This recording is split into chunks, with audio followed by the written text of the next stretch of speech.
திண்டுக்கல் மாவட்டம் பழனி முருகன் கோவிலில் தைப்பூச திருவிழா நிறைவடைந்த நிலையில் பக்தர்கள் வருகை இருந்து வருகிறது. சேலம் மாவட்டம் எடப்பாடியிலிருந்து பழனிக்கு பாத யாத்திரையாக வந்துள்ள பர்வத ராஜகுல சமூகத்தைச் சேர்ந்த மக்கள் பழனி கோவிலில் வழிபாட்டில் ஈடுபட்டனர்.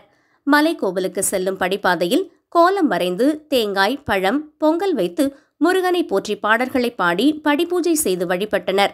தொடர்ந்து மலை மீது வெளிப்பிரகாரத்தில் பிச்சிப்பூ, சம்பங்கி, மறிகொழுந்து, வாடாமல்லி உள்ளிட்ட பல்வேறு வண்ண மலர்களை கொண்டு ஓம் வடிவில் வரைந்து மலர் வழிபாடும் செய்தனர். இந்நிகழ்ச்சியில் ஏராளமான பக்தர்கள் கலந்து கொண்டு முருகனை வழிபட்டனர். பழனி தைப்பூச திருவிழாவிற்கு வரும் எடப்பாடியைச் சேர்ந்த பர்வத ராஜகுல சமூக மக்களை மலை மீது ஒரு நாள் தங்க அனுமதித்து சுவாமி தரிசனம் செய்ய கோவில் நிர்வாகம் அனுமதிப்பது குறிப்பிடத்தக்கது. இந்நிகழ்ச்சியில் கலந்து கொள்வதற்காக தமிழகம் முழுவதிலும் இருந்து பர்வத ராஜகுல சமூகத்தைச் சார்ந்தவர்கள் நேற்று சுவாமி தரிசனம் செய்ய சுமார் 50,000க்கும் மேற்பட்டோர் பழனிக்கு வருகை தந்துள்ளனர். பக்தர்களுக்கு தேவையான அடிப்படை வசதிகளை கோவில் நிர்வாகம் செய்துள்ளது.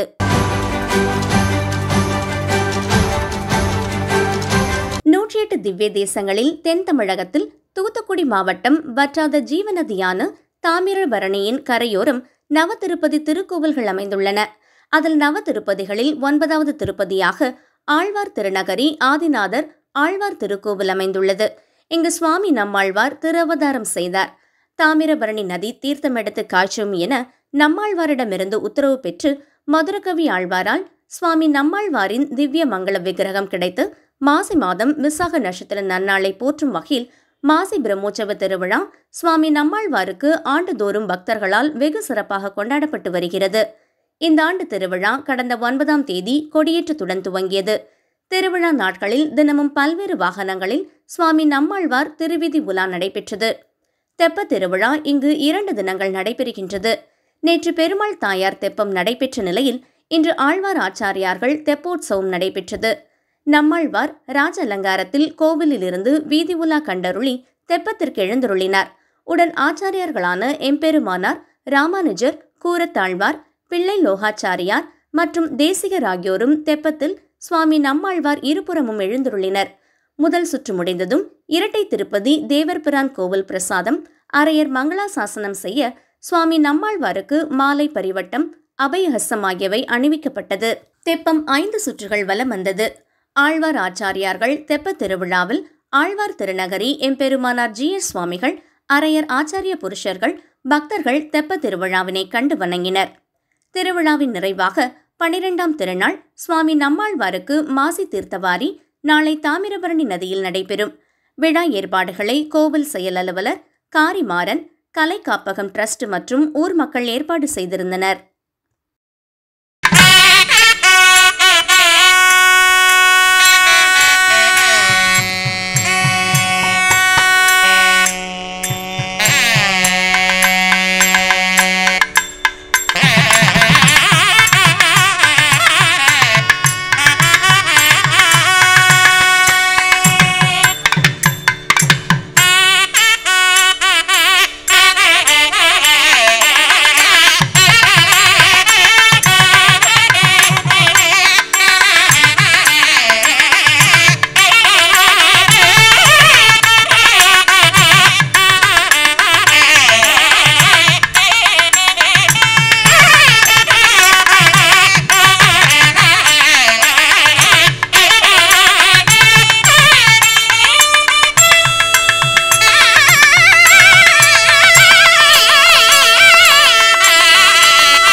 மயிலாடுதுறை மாவட்டம் குத்தாலத்தை அடுத்து ஷேத்ரபாலபுரத்தில் பழமை வாய்ந்த காலபைரவர் ஆலயம் அமைந்துள்ளது. நாய் வாகனமின்றி மேற்கு நோக்கி அமைந்த இந்த ஆலயம் காலபைரவரின் 108 நாமாவளியில் ஷேத்ரபாலாய போற்றி என்று கூறும் அளவிற்கு புகழ் பெற்றதாகும்.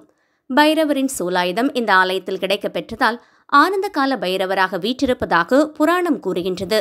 அர்ஜுனன் வழிபட்டதாக புராணம் கூறும் இந்த காலபைரவர் ஆலயத்தில் மாசிபாத தேய்பிறை அஷ்டமி சிறப்பாக கொண்டாடப்பட்டது. பைரவருக்கு சந்தனக்காப்பு சார்த்தப்பட்டு பால், பன்னீர், இளநீர், குங்குமம் உள்ளிட்டவை கொண்டு சிறப்பு அபிஷேக ஆராதனைகள் நடைபெற்றன.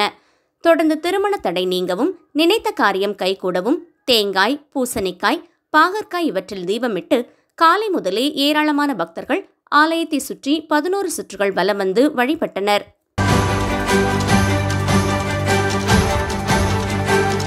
பழனி முருகன் கோவிலில் தைப்பூச திருவிழா கடந்த 5ஆம் தேதி கொடியேற்றத்துடன் துவங்கி விமர்சையாக நடைபெற்று 14ஆம் தேதியுடன் நிறைவடைந்தது. தைப்பூச திருவிழா முடிந்தும் தமிழகம் முழுவதிலுமிருந்து பக்தர்கள் பழனிக்கு வந்த வண்ணம் உள்ளனர். மலையடி வாரத்தில் மயில் காவடி, மலர் காவடி, பால் காவடி என பல்வேறு காவடிகளை எடுத்து நேர்த்திக்கடன் செலுத்தி வருகின்றனர். இந்நிலையில் கோவை மாவட்டம் வால்பாறையிலிருந்து வந்த பக்தர்கள் சண்முக நதியிலிருந்து புனித நீராடிவிட்டு அலகு குத்தியும் பறவை காவடி எடுத்தும் நேர்த்திக்கடன் செலுத்தினர். பெரிய கிரேன் வாகனத்தில் உடல் முழுவதும் கத்திகளை குத்திக்கொண்டு அந்தரத்தில் தொங்கியபடி பக்தர்கள் மலையடி வாரத்தில் கிரிவலம் வந்தனர். அந்தரத்தில் தொங்கியபடி பக்தர்கள் வருவதை ஏராளமானோர் கூடி நின்று மெய்சிலிர்க்க பார்த்தனர்.